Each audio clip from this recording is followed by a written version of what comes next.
Ang intense ng mga kaganapan ngayon sa abot kamay na pangarap sapagkat sa wakas nga ay malalaman na ni Doc Robert na si Annalyn ang totoong anak niya at hindi si Zoe.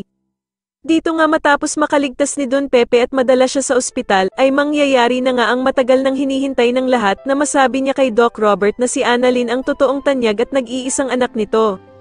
Samantala ay kakausapin ni Lynette si Aling Susan dahil sa hindi nga daw siya mapakali dahil sa nangyaring pagtawag ni Zoe kay Doc Carlos ng daddy. Gulat na gulat naman si Aling Susan sa kanyang mga narinig at sasabihin nga nito na kahina-hinala nga daw ito at kailangan nila itong imbestigahan. Sa kabilang banda naman ay mare-recover naman ang katawan nitong si Don Pepe na walang malay.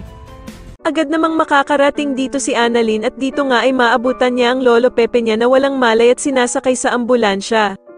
Sa kabilang banda naman ay tatawagan naman ni Zoe ang ama niyang si Doc Carlos at nanginginig na sasabihin nga nito na hindi niya daw sinasadya ang ginawa niya kay Don Pepe. Tatanungin naman ni Doc Carlos si Zoe kung ano ba daw ang ginawa nito kay Don Pepe. Samantala ay napakahusay nga naman talaga ni Don Pepe umakting dahil sa pinagloloko lang pala niya itong si Zoe na hindi siya nito idadamay at pati na din ang ina nitong si Moira sa pagsumbong niya sa mga pulis.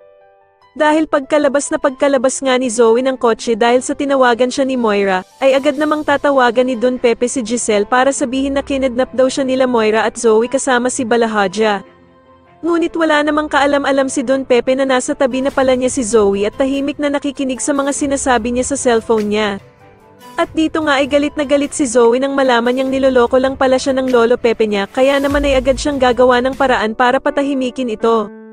Kaya naman ay galit na galit si Don Pepe nang agawin ni Zoe ang cellphone niya at dito nga ay ipapamukha niya kay Zoe na si Annalyn lamang daw ang tunay nitong apo at siya naman daw ay isa lamang manloloko at hindi siya tunay na tanyag. Dahil naman sa mga masasakit na salitang sinabi ni Don Pepe kay Zoe, ay mapupuno ito ng galit at magagawa nga nitong itulak ang matanda sa bangin. Agad namang mahuhulog si Don Pepe sa bangin at dito nga ay biglang matatauhan si Zoe sa kanyang nagawa kaya naman ay mag-iiyak ito.